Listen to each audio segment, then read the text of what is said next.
Welcome to the Survivalist Podcast with Mark Buhali, Doc Montana, and Matt Gould. In each episode of the Survivalist Podcast, we look at different events and catastrophes that could happen to you. Then we give you the knowledge, resources, and recommendations you need to survive. The Survivalist Podcast is brought to you by Forge Survival Supply. In an era of uncertainty, Forge Survival Supply provides more than emergency supplies. We bring you and your family peace of mind. This podcast is sponsored by Epic Water Bottles and Pitchers. Every year, millions of Americans get sick from drinking contaminated water. Epic water filters remove chlorine, heavy metals, chemicals, industrial pollutants, pesticides and herbicides, iodine, and microbiologicals from your water. All of this is done with BPA-free, recyclable bottles and pitchers that are made in the USA. So keep your family safe and healthy with Epic Water. I'm Matt Gould. I'm a TV producer. I am an intermediate prepper at best. I made a TV show with Mark and the other team from Survival Cache and Forge Survival Supply called Apocalypse 101 on the National Geographic Channel a few years ago, and that's when I got interested in it. Mark is an expert, as I mentioned, with Survival Cache, and Doc Montana is an expert, and you guys should know about those two already. And today we have a really special guest that I'm very excited about, which is Joe Nobody. Hey, Joe. Hey, guys. Good to see you. So if you don't know about Joe Nobody, and I imagine if you're a prepper or survivalist, you do, Joe's got over 20 books published since 2011. Very interesting to me is that he writes fiction and nonfiction. His fiction books, he's got the Holding Their Own series. He's got the Apocalypse Drift series, which are bestsellers, and quite a few more, too many to mention. He also has a lot of nonfiction books that are guides for what to do if there is a total breakdown of society, such as Prepper's Guide to Caches, Teowaki Tuxedo, and Holding Your Ground, which is the one we're going to talk about today. Joe, I thought I would start by asking why you're called Joe Nobody and how you came to be an expert survivalist. Well, thank you very much for having me on. It's an honor to get to speak with all of you and your audience. I chose the name, the pen name or the pseudonym for Joe Nobody for a variety of different reasons. The primary one being is that I wanted to write my instruction guides at a level that any old Joe Nobody could implement, understand, receive benefit from. I know most of my reader base and many of the preppers that I meet, they may be a little past their prime in life. They're not, infantrymen at the moment. They may have been. And I wanted to come out with a series of common sense instruction guides that could be implemented by Aunt Sue, or my mother, or your mother, or the average guy that is just, wants a little bit more security, a little bit more knowledge, wants to sharpen their survival skills for whatever the reason. In Holding Your Ground, you talk in the beginning about the possibility of, a total breakdown of society and how I would say most people in America would think it could never happen. But you give a few examples. One, you give the example of fire insurance, which I thought was great, about how everyone has fire insurance, even though it's less than half of 1% of homes, less than half, it's even smaller than that, right, of homes that could potentially burn down. This is what I call the philosophy of preparing. I'm not a big conspiracy guy. I don't wake up every morning wondering if the food riots are going to start. I prepare and learn my skills and do what I do because I walk through life with a little bit more confidence and self-respect because I know these things. I'm not dependent upon anybody. I can make water out of air. I can feed my family short of a nuclear disaster or a huge meteor impact or something like that. But in most of the scenarios that we prepare for, I just feel better about myself and about my family because I've learned these skills and I know these how to survive. And that in itself, I also think I bring up the example of the Boy Scouts. But long before there was a prepper movement or a survivalist movement, the Boy Scouts motto was be prepared. And while I was not a Boy Scout by any measure or officially, I've always had a lot of respect for that organization and what they taught. And there's a whole bunch of other orbiting parts of this genre. Most preppers are a little closer to nature, I think. They understand hunting, they understand fishing, they understand growing food, interacting with the environment around them at a little bit deeper level. I've always considered that to be a healthy ingredient in a well-rounded lifestyle. Preparing it to me is just an item of happiness. It's an agenda, something that's important to my agenda for being a content, happy, confident human being and citizen. I think that's really well stated. And Mark, I just want to make sure that we get you and Doc involved. And there are a lot of places in the world right now as we speak, just based on your vast military experience. Tell me about, there's a lot of places in the world where there is a breakdown of society right now, right? Oh, absolutely. I mean, look at Afghanistan, look at Iraq, look at with the continued rise of ISIS and people that want to destroy our way of life and our foundation and our values. And I mean, look at some of the anarchy that's going on as a result of our election that just occurred. There's turmoil in the streets, not only in our country, but, all over the world. To second Joe Nobody, with being prepared and having a plan comes peace of mind. Knowing that you can get through a scenario and you can get your loved ones through a scenario because you've either thought it through, rehearsed it, studied it. If you don't have, I don't want to say the luxury of being in the military or being in combat, because no one really wishes that upon anyone. But if you practice it, we can learn from history, and we can learn from what others have done before us, and apply those things in any given situation, which we've talked about many, many times. Doc, out in Montana, you're probably have the luxury of being the closest to nature right now, right? You're out in nature all the time. What Joe was talking about. Is that? Oh, I assume so. Sometimes I forget what other people like you, how you live. But yeah, I mean, I'm always out there. Something I wanted to add here, though, that you mentioned the number of books that Joe Nobody has produced.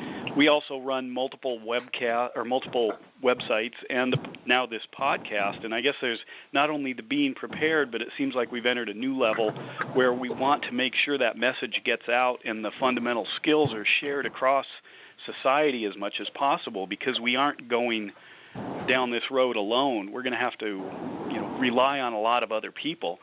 And so it seems like in this survival prepper movement, you get to a point where you want to share those skills. You feel an obligation to. And I think Joe's probably the poster child of that across the board, from foundational knowledge all the way through advanced knowledge. But why would somebody do that? Well, it's because we're all in this together. I also get into the philosophy of drawing a box around your preparations. I think I coined the term some years ago, prepper's remorse, similar to buyer's remorse. Can I put that in front of all my instruction guides?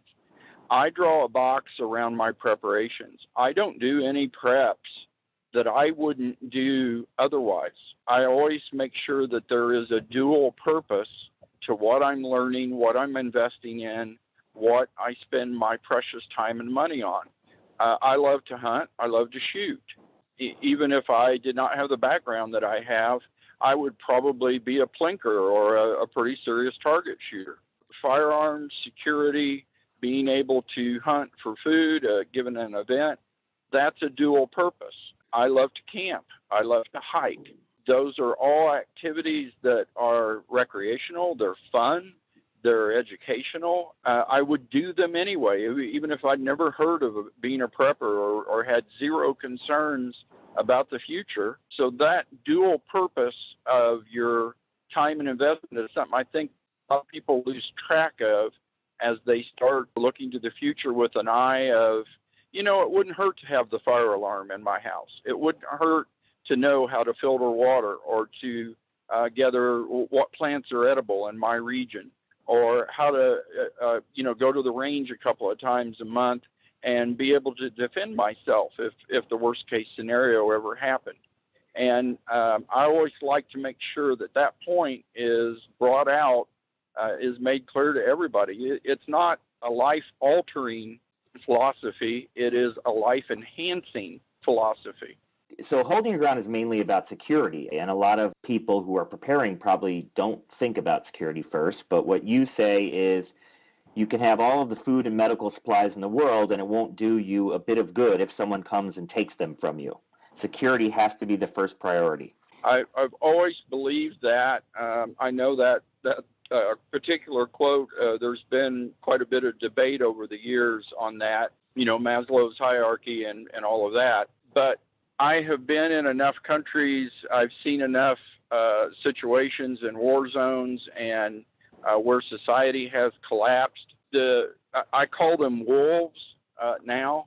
I've had names I probably can't say on the radio for them in the past. And to be honest, I used to be a wolf. I grew up as a child of the 60s and 70s. For those of you listening, you probably remember, I thought the end of the world was going to come with the Soviet Union and the United States throwing up the balloons, or what was the military term for nuclear war. And, up until my 30s, I had a AK-47.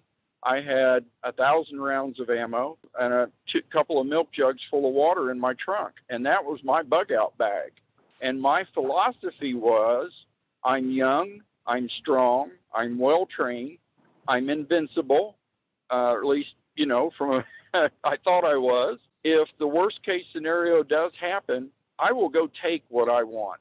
If it's my survival versus anybody else, I will go take what I want. And I know that sounds horrible. I know that now I don't believe in that philosophy whatsoever. But the fact of the matter is, I know a lot of guys and girls who have a very similar philosophy with that. And it's a little frightening. It's a little discouraging from a society point of view. But the fact of the matter is, there are those people out there. And that was really the basis for that quote. I've met a bunch of them. It is scary, and it's also something that I think is reinforced by YouTube and television shows. It seems to be the violence depicted in our media and Hollywood and all of that. I like a good shoot 'em up movie as well as the next guy. But on the other side, if rule of law does evaporate, I think a lot of people are going to take some of these games and movies and media a little too seriously. There was a Doomsday Prepper episode that particularly they focused on and highlighted a group of individuals in the Pacific Northwest that said that they wanted to pretty much steal from everybody else. And they weren't going to prep anything. They were going to go out and steal stuff. And it was an Army vet who had a little survival, I don't want to say a commune, but a bunch of folks in the Pacific Northwest that I think the three of us could probably take over the world if we had to. But these idiots said they were going to go steal from everybody. But, one well-aimed shot can take anybody out, regardless of intestinal fortitude and skill and whatever they have. Yeah, that idiot's in jail at the moment. By the way. Well, the other factor, and I always ask people if they're familiar with where the term zombie, the second reiteration, the second generational usage of that term came from. I remember when we were being briefed about Somalia, that was the first time I'd really heard that term in the context, other than a movie from the 1950s. And what they were talking about is the effects of long-term malnutrition on the human psyche. And the nickname given was zombies. People given certain nutritional lack of nutrition, hunger, stress, long-term on their bodies, they began to be zombie-like. We were taught the phases that an individual goes through when there's exposed to periods of hunger, starvation, the mental aggression that comes forward, the lack of self-preservation that comes out, And so it's not even a pre-event mindset that bothers me all that much. It's the fact that if there is widespread hunger, if there is widespread food shortages, people are going to get aggressive. I think the wise prepper errs on the side of too much security versus not enough. Well, and also, Joe, in Somalia, they were also doing khat, like betel nuts. So not only were they in a deprived state, but then they were doing a mind-altering, essentially chewing tobacco, but a seed that also made them go zombie-like and crazy and without remorse for human life, and to throw themselves at you guys when, the shit hit the fan in Somalia. Oh, and there is going to be, if there is a breakdown, stress is another inducer. And Somalia, again, as an example, was a population that had been experiencing civil war, civil unrest, dictator, abuse of authority. They were stressed. Not, throw hunger out the window, throw ideology out the window, throw radical leadership out the window. Those people were stressed. They were high-strung, and again, in a lot of people, that breeds aggression. That breeds lawlessness. That takes away any sense of humanity in a lot of folks. Yeah. Well, you can almost get philosophical about it and about the nature of humanity and what society does for humanity, I guess. But let's get into the book. And Joe, I've been trying to think of how to explain what Holding Your Ground is, because it goes with a worksheet, the book, and I think it's a really innovative way to look at how prepared you are. But I figured you could probably explain it better than I can. Well, I can try. I used to be very involved in tactical firearms instruction. Some years ago, I got moved into a position where I was now teaching civilians. And I think a lot of people, probably in your listening audience, have thought about or attended a rifle class or some sort of tactical class. And I started noticing that people were coming up to me after the class that really had nothing to do with, the rudimentary clearing of an AR-15, or, what's going on if I'm getting stovepipes, or what we'd covered in the class. They were asking questions that were far beyond anything, even dealing with, how to deal with a home invader, and will the walls in my house stop the rounds if I have to, and how do you pie a doorway? They were going way beyond that. And I kind of discovered over time that these people were what we now call preppers, and they were afraid. I don't want to use the word afraid. Maybe that's not they were concerned. Let's just put it that way. And so I wrote up a little manual. Again, if you've ever been to one of these classes, even if it's a 3-day class, there's never enough time to cover everything you want to get through. And so I wrote up a little 30-page just little guide with the most commonly asked questions. And I used to hand it out in the class if people were interested for free. And boy, the feedback that I got from that was just fantastic. And more than a couple people suggested, hey, you ought to, get somebody who's a good writer and expand on this. You ought to get somebody that form sentences a little bit better and expand on this, what you've got here. This is great. We've never seen anything like that. So that was really the reason I started writing Holding Your Ground. It was my first book. I'd never written a book before, never even thought of myself as an author. And as I got into it, I just kept thinking of other things. Oh, they need to know this. Oh, yeah, I better tell them that so they don't make that mistake. Oh, I remember 15 years ago, I saw this on such and such a city in the Middle East. Oh, I better tell them that, and it's really about how to set up your location for security without damaging your property value, without alerting the neighbors and having the local police department file a suspicious activity report or a SAR, It's common sense things, partially military experience. A lot of it is the experience that I received being a contractor, and just common sense things that the everyday Joe Nobody can do to make their bug out location or their home or whatever more secure.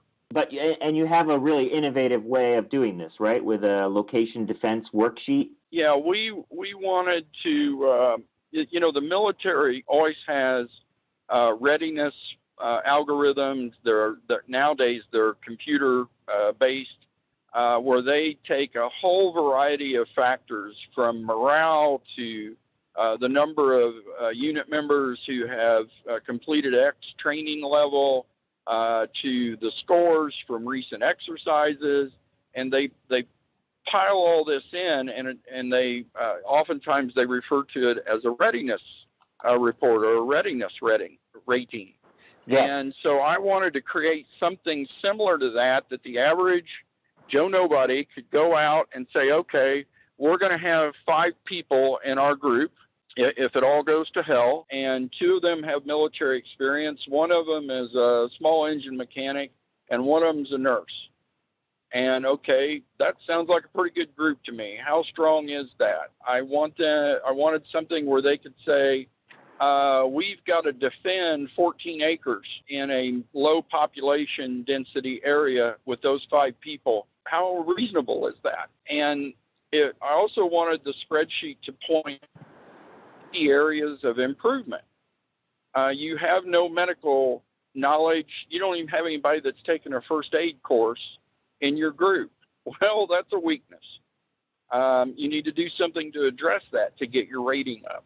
That was really the purpose of the spreadsheet, was just a little self-determined report card, reminder, to-do list, that sort of thing. I would love to go through this because it's sort of like a Moneyball for prepping, right? Yes. So I know already that my situation here in New York City is very unfavorable. As Joel Stevens said, if you're in New York City and the shit hits the fan, you better learn how to start eating rats, because that's the only thing there is going to be for you to eat. It was my first conversation with him years ago, and that was kind of a slap in the face. But so I suggest we bypass my situation, and I don't know, Doc or Mark, if you feel comfortable about running through your situation as an example, and we could plot in some numbers. Sure, I'm fair game. Great. So, Joe, do you think you could take Doc through the location defense worksheet for his situation? Yeah, with a little bit of help, maybe. I actually am in a situation right now where I don't have the book open in front of me. Yeah. Well, that's okay. So we could go into the first thing, location factors, right? You talk about population density first, and that's probably the biggest factor, right? People will be the problem. I'm not worried about feral hogs. I'm not worried about mountain lions. I'm not even worried about roving packs of wild dogs. My biggest concern, my biggest fear factor is people. So it only makes sense that living in Montana, where there's 3 people per square mile or whatever the population density, you're going to have less of a security issue than if you're in New York City, where you've got 5 million people per square mile or more. And so if there's less opportunity for problems, typically there's less problems. It's really quite simple. Yep. And then the next thing is proximity. You mean by that, like how close you are to highways, right? Right. I was in the Hurricane Rita evacuation from Houston. I was in that mess with my family in a minivan. And I, even today, years and years later, there are still stories that surface occasionally where you'll be watching the nightly news and somebody will say, oh, yeah, we've not seen a problem like that since, the hurricane evacuation from Houston. The interstates for dozens of miles outside of the metropolitan area were clogged with traffic. It was stopped. People couldn't go to the bathroom. They didn't have water. They were running out of gas. And you saw small towns along those routes, even if they were a mile off of the interstate, the stranded travelers, the evacuees, descended upon them like biblical locusts.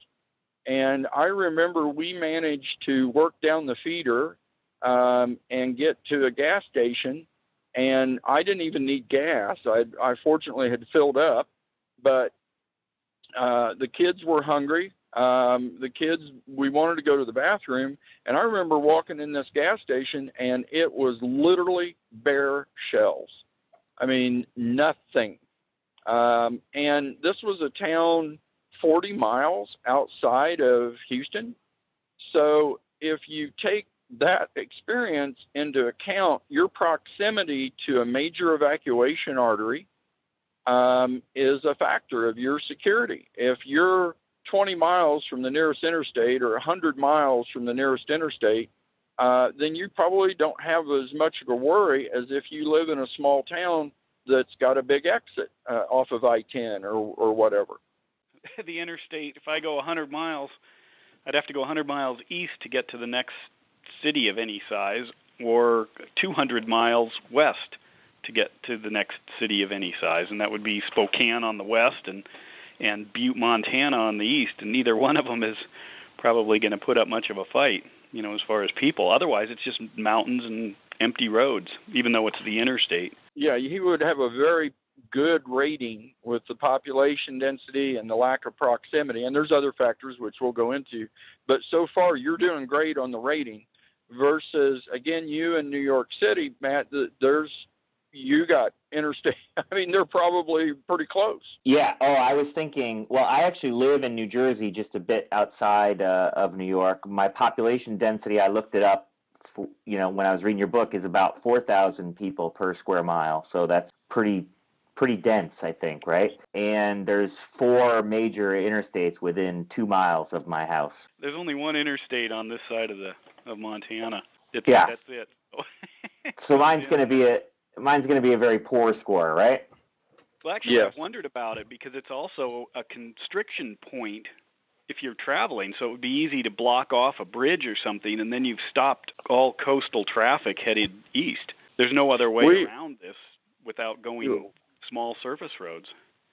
Yeah, we had no sabotage. We had no highwaymen, as a term I always use for that, what you're talking about. We had none of that on the Great Houston evacuation, and we still weren't moving. And it wasn't just the interstates. It was the surface roads. It was the emergency lanes. People would run out of gas and pull off to the side. There were a minor accident. There was no way emergency services or first responders could get there. The tow truck couldn't get there. I mean, it was just a nightmare. And that was a hurricane coming towards Houston. That wasn't food riots. That wasn't anarchy in the streets. We were just trying to get out of the way of a weather pattern. And we all knew, I assume the majority of the people stuck out there knew that, the worst case scenario was that we'd go back home in 3 or 4 days and find our house damaged or perhaps our business. Not good, but it wasn't the end of the world. We were going to be going back. Imagine the issues that would have arisen if we were fleeing the end of days, if we were fleeing a situation where we would never be able to go back or wouldn't know when we would be able to go back. Then the hostilities are going to increase even more. The aggression is going to increase even more. What we were talking about earlier was stress.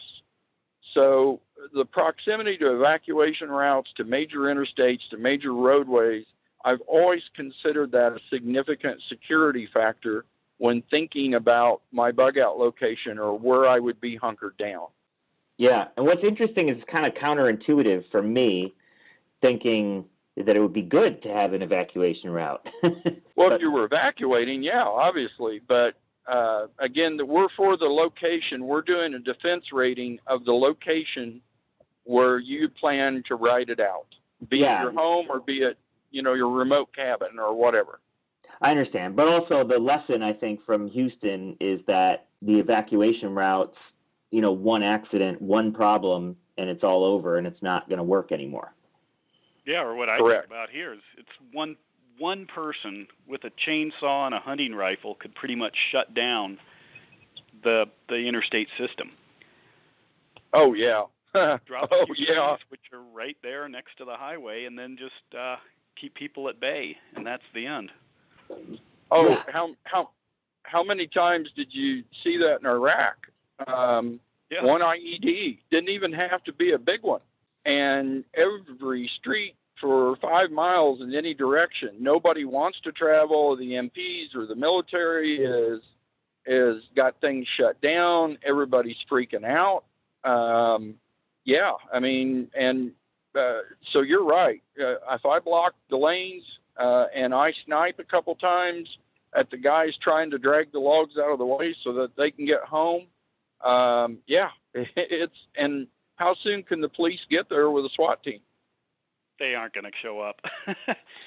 Not in that scenario. No, they're probably miles away from a populated area. So where's the police? Maybe there's some highway patrol or some loggers, but they might want to negotiate to get on the other side of the barrier.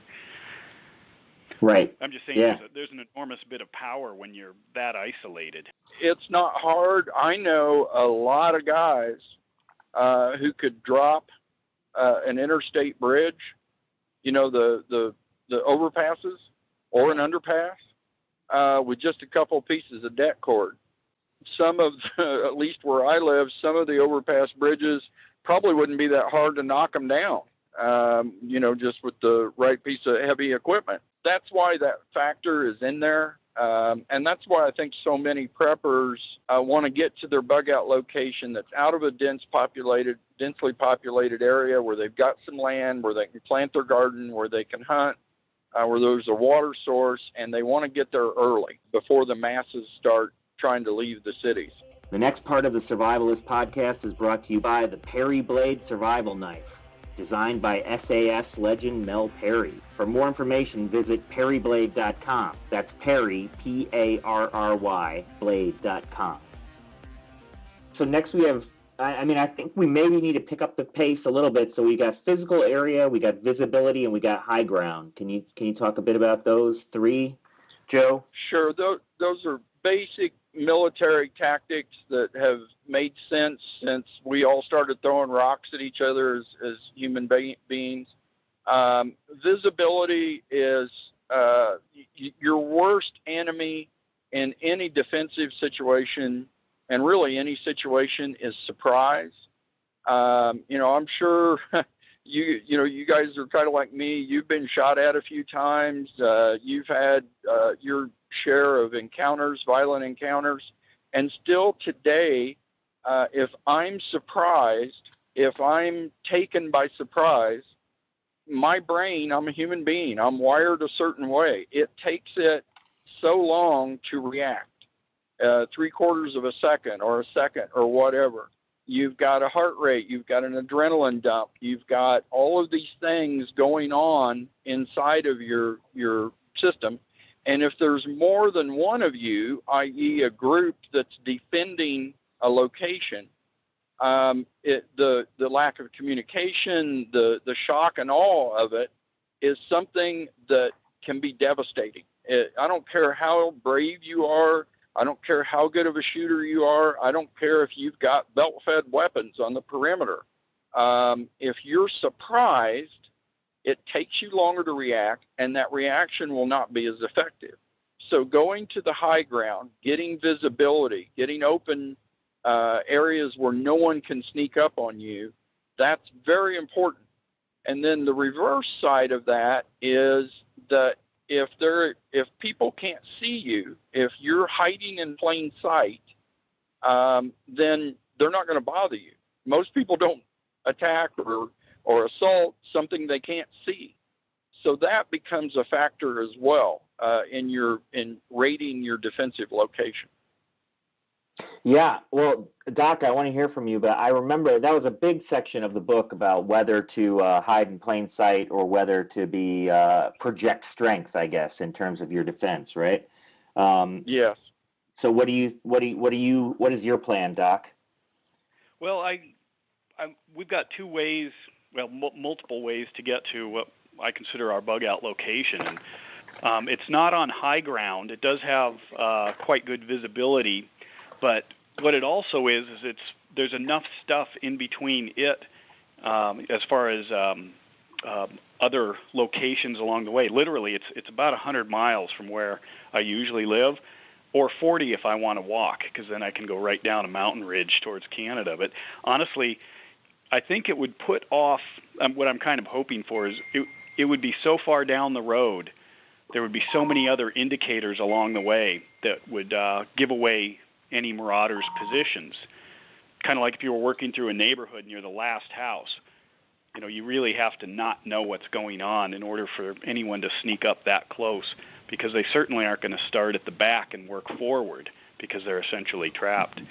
But on the other hand, we've got dogs, you've got a collection of neighbors, and you've got an area that people don't know because it's mostly private land. So I don't think if they're sneaking on the land, they're at a significant disadvantage already, you know, unless they've scouted it forever. But there's no reason to, because it doesn't have big glowing signs that say, you know, there are preparations cached here. I'm jealous for a variety of reasons. The remoteness, the lack of people around, and then if you have features or landscaping or terrain, you said go down the mountain ridge. Well, if I'm a hungry person coming out of Spokane and I ran out of gas, you know, on the closest interstate to your bug out location, and I've had to take off walking, I'm searching, I'm hungry, my kids might be hungry, might be with me, whatever the scenario. I'm a desperate individual, and all morality, all sense of right and wrong has left my brain, for lack of a better term. Then the likelihood of me bumbling across your location and that environment that you described, that makes it very defendable. That makes it, you know, very unlikely that you're going to have an issue. And again, that's why I think so many preppers try to find a remote location to ride things out. Yeah, I look at it as a video game. I'm on like level 8, which means that any beginner who's trying to, you know, take other resources is going to have to fight through 7 other layers or levels before they ever get to me. You know, they're going to, in order, if I'm that many miles in, how are they going to get there? Well, they're going to have to encounter multiple threats before that, or multiple challenges. So if they show up at my doorstep, you know, that means they've already translated across this land, which that would be pretty incredible, I think, right there.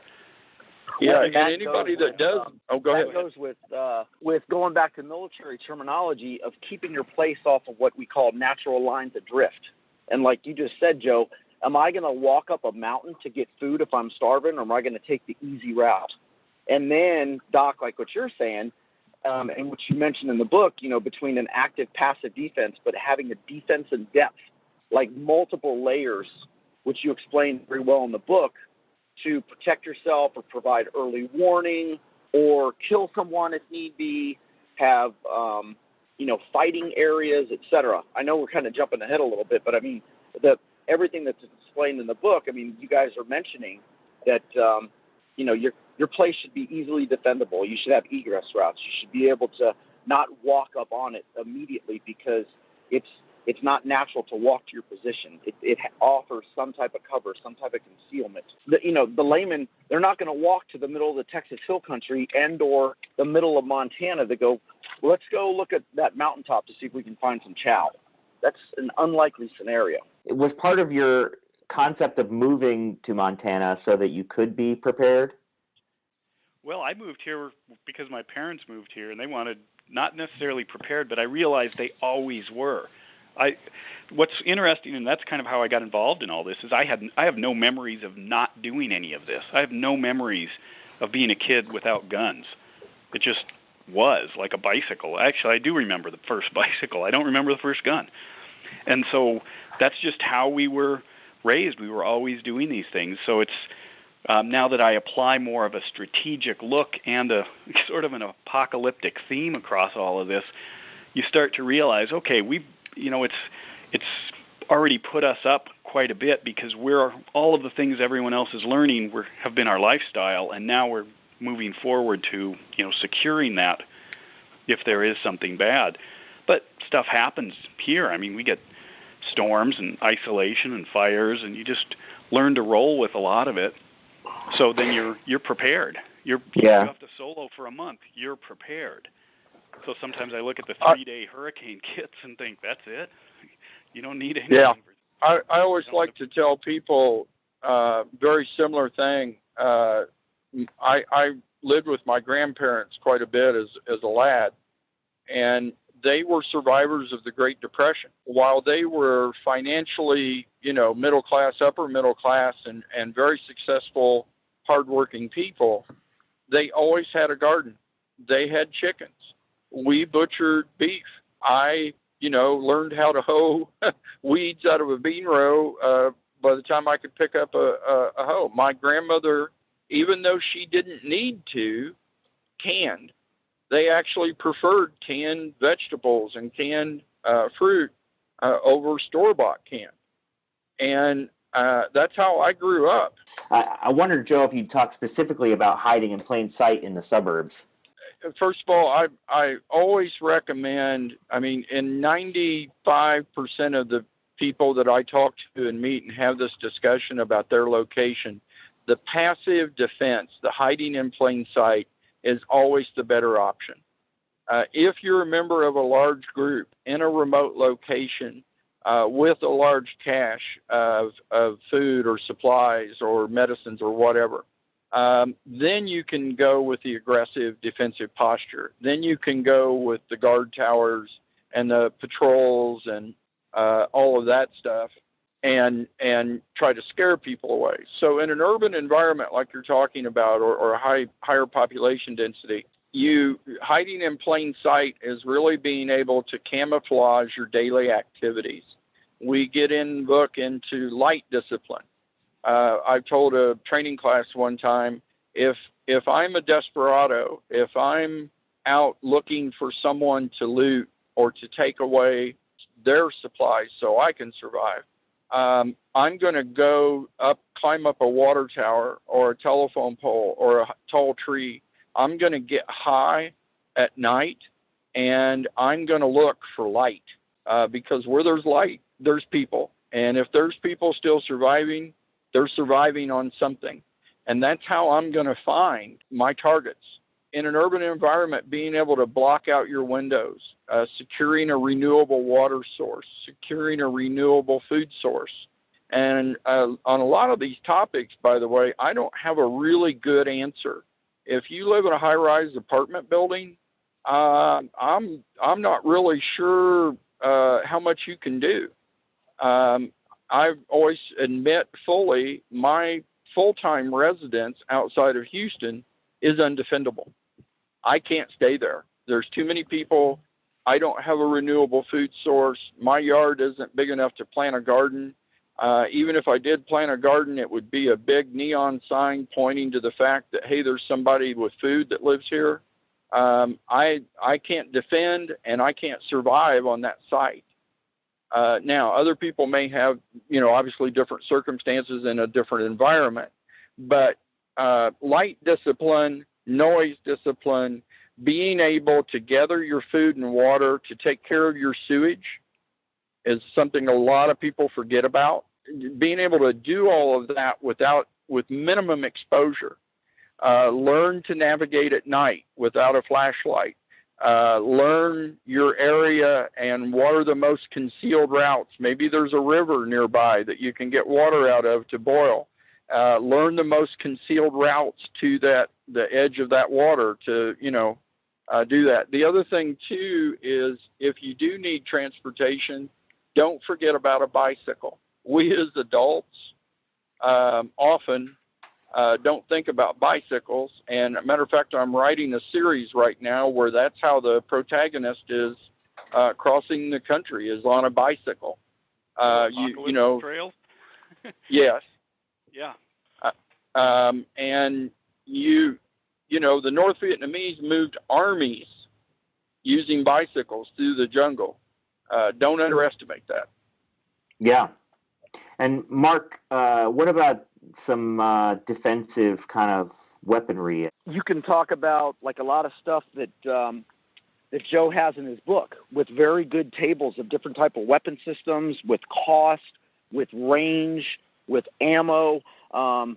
Again, I want to talk about, you know, defense and depth. And you want to, if someone's coming up on you, you want to try to persuade them to not come up on you by reaching out and touching them. And then you might want to have improvised weapons and or steering obstacles. Again, all the stuff Joe has in the book to turn someone away from your property. So booby traps, early warning systems, taking pot shots at them from afar. But again, if you do that, you're going to alert people, especially if there's a big group, that you're there. So maybe just having those natural obstacles in your defense to turn them away from your position, which, yes, it's in plain sight, but it's still hidden. You could have trenches. You could have natural obstacles. Again, it's all choosing your location so someone just doesn't like walk up on it, because again, it's not like on a trail. It's not on a path. It's not on a natural line of drift. Yep. Mark, in your career, when you've encountered a tripwire or know units that have, you don't keep going that same way. No. And it's, you back off and try to go in a different way, or you just back off. Right. And it's a turning obstacle too. It could turn you. And in most cases, you know, obstacles or tripwires, they're covered by fire. Ideally, in your defense, you're covering the position with, you know, a weapon. All right, so let's move on to a group. I wonder if you could talk about groups and why you need a group.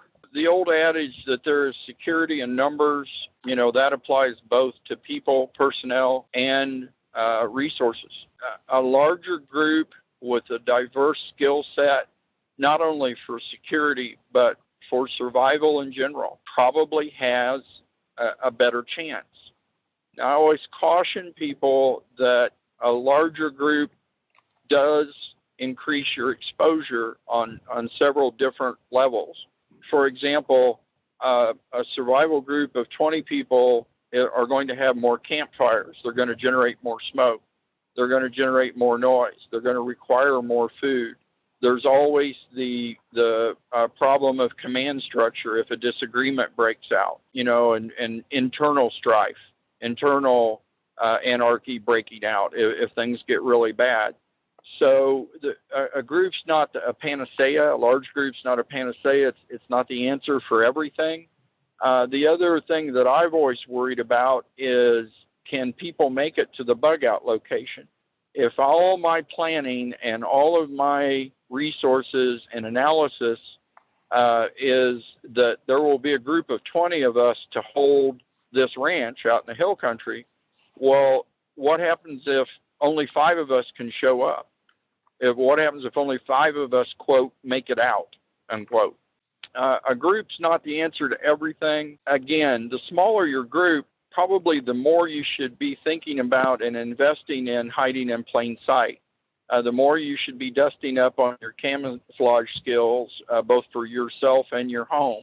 The more you should be planning to be able to operate at night or in low light conditions rather than in the light of day. The smaller group that I would be in, the more I would be focused on remaining invisible to anyone who would happen by my area, or who, any ne'er-do-well who would be in my vicinity. What's the size of your group, Doc, or what's the optimal size of a group? Well, I look at it as we've got groups of groups that each of us in the bug out area is kind of our own group, but then we all have a common focus of keeping the entire area as safe as possible. Networked. Joe brings up an excellent point. I mean, what if you're prepared but not as prepared as the other people? So you're going to go for a while, and then you're going to have to rely on them. So how close are you going to be getting to the other people? Or, somebody's going to throw out the y'all come on Facebook the day before things go bad, and all of a sudden everybody's headed your direction because everyone knows that people have got the nice ranch. So I think that there is a liability, but obviously a need, and that's something that I think you have to remain kind of nimble or flexible as things are going, kind of like agreed upon. We do that in America. I mean, we're all, fighting with each other, but we all work together for a common goal. It all depends on the situation, just as long as there's enough distance. So if somebody or some group decided that maybe they needed a little bit more than what they had, there's already that foundational barrier. So we'll work together, but you don't cross that line. Like, my property is still my property. So we're all fine and dandy as long as we accept everybody, accept the rules of the game. But other than that, then it comes down to maybe skills, forethought. And I guess in our case, it also might have to do with time of the year, too. If it's in the middle of winter, things, maybe we're going to get a little tighter versus the summer where the picking's good. One of the judgment criteria I use when I think about my group, and again, those that have served in the military will I think understand where I'm coming from on this, is I use adaptability and willingness to learn. That shows me a motivational, instinctual capability or factor that I think in the worst of times, when the chips are really down, that's critical. And I'll give you an example. Dressing a chicken. I take a chicken like my grandmother did. I break its neck with my hand. And that's not a pleasant experience. I get no, jollies out of that, but that's the most efficient way. And then cleaning the chicken. And you would be surprised at how many people have never cleaned an animal and are extremely repulsed, even the concept of it. That's going to be required in all likelihood. And if you're unwilling to learn how to do that or to get your hands, quote, dirty, unquote, then I've got some serious concerns about you being in my group. Mrs. Nobody is a nurse. That woman has had her hands in places that we don't need to talk about, and is fearless with that. It is absolutely amazing. She would, if you had a abdominal cavity wound, she would go in there without hesitation.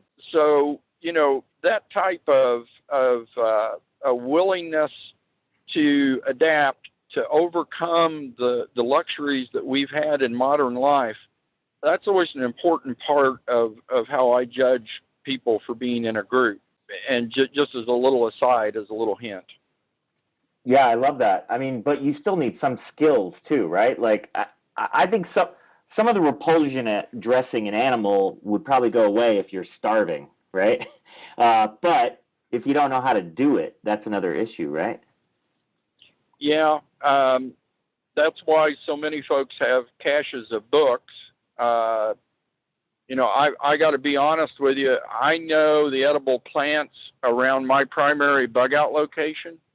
We have a secondary bug out location, and I don't know what I can go out and scavenge from plant life. Now I've got a book, and that's my plan. I've not had time to take a weekend and go out and walk and a couple of times during the various seasons and make sure and recognize and maybe even find a local expert who knows. I've just not had the time to do that. So I'm going to have to fall back on a book for the skill set. But yeah, and there's some things too that you're not going to be able to really learn in the post-apocalyptic world if it occurs as I think it might. For example, small engine repair on your generator, if you have such a luxury, if you deem that as an important prep. If that small engine a year later breaks down, I don't think there's going to be a technical institute that you can go to or a mechanic that you can call to come repair that. And yet it might be vital for your water pump or your sewage system or your irrigation system for your crops, depending on where you are. So, skill set's definitely important, but it's really the adaptability and the willingness to learn that I look for first. Yeah, well, that makes a lot of sense, which kind of takes us into mindset, which is, I guess, one of the last categories of your spreadsheet and of the book, right? So mindset is you have four states, I guess, that you would, or is it only, four states that you would put, that you have to rate your group on, right? So you have timid or unknown, average, aggressive, and has your back. Can you tell us about those? Sure. Start with obviously the most promising or the highest rating in that category that has your back. Trust, I think, in high stress situations, I think Mark would probably say unit coherity. That is always so important. It's just a almost undefinable priority, especially in a military unit that's fighting. You got to trust the guy next to you. You got to trust that the other people are doing their job. You've got no choice. You can't do it all. And, you're scared to death anyway. So that has your back, that someone who has proven themselves.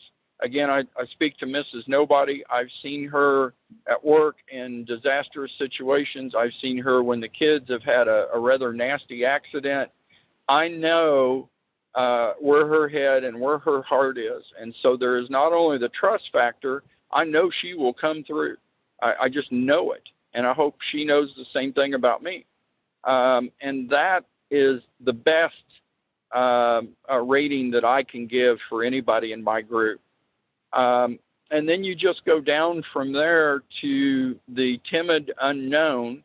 I think and I don't mean any offense, I don't mean to degrade anybody, but there are some folks who just through life experience, they've never been in a dangerous, disastrous situation. They tend to be very soft-spoken, shy, non-confrontational individuals. And you have to wonder if raiders are coming down the road to take all of your food, is that who you can count on to truly sight up and open fire if necessary? And just it's a hardcore example, but that kind of gets to the point. I talk about in the book the studies that were done during the Civil War and that the military has done since. And I forget what the exact number is, but evaluations, I believe after the Battle of Gettysburg, showed an amazing number of the soldiers who did not fire their weapons. Now, they're out on the battlefield. They have the enemy marching up to them in a skirmish line. They have assault formations. There's cannon fire going off. I mean, it is a serious of a fight as you can get. And these soldiers on both sides are not firing their weapon. They can't bring themselves to do that. And it sent shockwaves through the military world at the time. Officers just kind of assume that, hey, that guy over there across the field is trying to kill you. You will naturally try to kill them. And that ended up not being the case. And so that's why I think it's important that you evaluate your group strength based on those various personality types. I think there's a flip side to that. I have some friends who have what would be called a bug out location, not terribly far from mine. They had this very nice self-reliant neighbor who just seemed like a great asset to this really tiny, community in the trees. I think his name was Ted, and really good guy. You guys probably know him as Theodore Kaczynski, the Unabomber. That was their neighbor. I thought you were going to go that route. Yeah. When they plucked, I don't know. Would he be a bad guy to have around in the apocalypse? I don't know. You're on his good side, I guess. I don't know, but I think some of the folks who might be already in place, maybe around us in the woods or in the sticks, there may already be some issues to pay attention to. Always, absolutely. I don't like. I've never liked being in a danger zone or a dangerous situation or a high-risk situation with hyper-aggressive guys. And I think, again, every military unit, every police force, everybody who makes their living, carrying a weapon, has seen examples of those guys. There's been all kinds of terms, cowboy and all of this that's been applied to it. I don't particularly want a hyper-aggressive individual as part of my group. I don't want someone who just automatically opens fire. Right, I don't it's want a trigger finger. Yeah, I don't. That's gotten me in trouble before, And again, Joe, in your book, Rules of Engagement, what's the decision criteria to fire? Right, that you're going to rehearse with your group. What size are we going to fire upon? When are we going to fire upon? What are there trip lines where we're going to, okay, now it's time to open fire? And are we going to bring everything to bear on the potential enemy? Or are we going to bring, again, small stuff? Are we going to try to persuade them to go elsewhere? Because we do have a solid defense in depth. And I think you cover that very well. And that ROE and practicing that. So in the hours of darkness and at the witching hour, when you hear noises and maybe it's a wild animal, that pack of dogs you talked about versus a fire team of, a gang trying to come up on you, when are you going to shoot? And absolutely. And the cowboy, I love my cowboys, but the cowboy is that description or that classification of individual. Again, that gets you in trouble. So, and it's going to be up to each individual group, how strong their command structure or hierarchy of authority is within that group. And again, the book, I think, goes into this quite a bit. You got to practice and think about and lay this out and talk about it. You've got to train, and training is not just going out and shooting targets, or training is not just going out in the woods on Saturday afternoon and picking out 5 plants that you can eat. That's great training, but training also involves process and methodology. It involves getting together with the people that you've invited to your bug out location, your group, and saying, okay, I want to make sure we're here, all good here. Joe is in charge of security. Joe gives the orders for security. Matt is his second in command. Mark is in charge of food gathering and distribution. Jill is in charge of medical, and she has that authority. And if there's ever a disagreement, the 3 of us vote, or whatever type of system you want to set up that everybody in your group agrees ahead of time that they can live with. Rules of engagement are an important part of that. Do you honor a white flag? That's a heck of a question. And do I think that the average group of preppers can read my book and put all this in place and come to a conclusion and that it'll work perfectly? No, I don't believe that. But I hope that the book can get you talking about it. I hope that the book can get you headed in that direction and maybe point out just 1 or 2 things that you didn't even think about. I think that's all we have time for, but that Holding Your Ground, fascinating read. It helped me a lot. I mean, you used the Roman quotation in the beginning, right? If you want peace, prepare for war. Absolutely. And we didn't even really come up with a score for Doc, but we know that Doc is in excellent shape in terms of his preparedness, I would say. And we know that I'm in terrible shape. What's that? I hope so. Well, come on out here.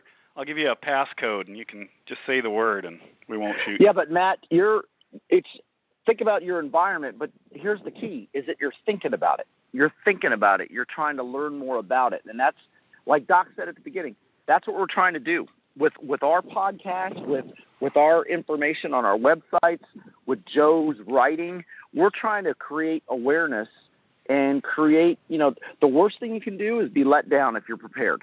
And we're just trying to create that thought process that, so hopefully you can get out alive and your family can get out alive because you're thinking about it. Yep. I mean, that's the most important thing, your loved ones. So thank you so much, Joe. I hope to have you on a future episode. We could talk about another one of your books, but it's really been enlightening. It's really been an honor to talk to you. Thank you.